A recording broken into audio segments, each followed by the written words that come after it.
तो आप मेरे पीछे देख रहे हैं ये सारा टैंक्स और सारा आर्मी का और जंगी सामान है। आपको अंदर का विज़िट कराते हैं। तो ये वो है चीज़ जो अज़रबैजान और की जंग हुई थी रिसेंटली। तो ये जो पड़ोसी मुल्क के इनके जो चीज़ें थी आर्मी से रिलेटेड, जो भी औजार थे, वो सारी चीज़ें ये भूल कर गए हैं आर्मेनिया की। तो वो आपको अंदर से दिखाते हैं कि कैसा है ये।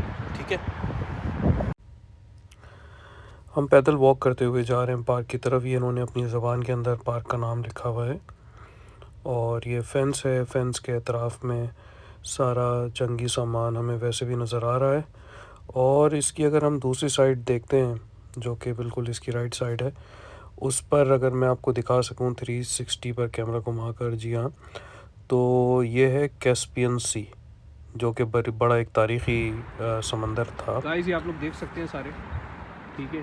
लेकिन आज इनकी टाइमिंग यहाँ के पता लगी है कि टाइमिंग मंडे को इनका ऑफ होता है। ये सारे टैंक्स और इसके पीछे की तमाम चीज़ें जो है वो आर्मेनिया की फ़ौज की हैं, जो वो लोग छोड़ कर चले गए थे। अभी जो रिसेंटली जंग हुई है, आपको अभी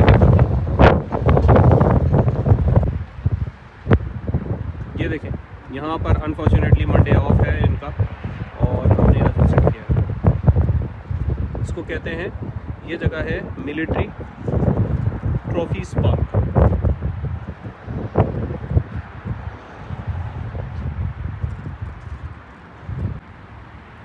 जब हम पार्क तशरीफ़ लाए तो पता लगा कि यहाँ पर इनका मंडे ऑफ होता है। हालांकि अज़रबैजान के अंदर मुख्तलिफ़ जगहों पर संडे ऑफ है, लेकिन यहाँ पर बहुत ज़्यादा डिसअपॉइंटमेंट हुई।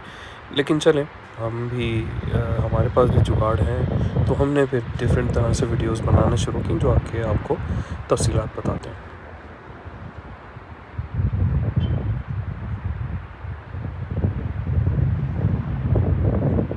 ये देखिए गाइस, सारे टैंक्स और सारे ट्रक्स इनके उस वक्त के जो वो छोड़ कर गए थे।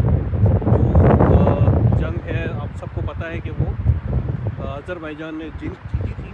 अभी रिसेंटली ही एक इनका बहुत बड़ा इंसिडेंट हुआ था, जो कि एक वॉर हुई थी काराबाग पर, जो कि एक डिस्प्यूटेड टेरिटरी थी। तो वो अज़रबैजान की फ़ौज थी और आर्मेनिया उनके दरमियान हुई थी। और ये अज़रबैजान ने यहाँ पर इन्होंने ये एक ट्रॉफीज़ टाइप का एक पार्क बना कर रखा है, जिसके अंदर इन्होंने तमाम इक्विपमेंट्स जो हैं वो उन्होंने रखे हैं, जो आर्मेनियन आर्मी के थे।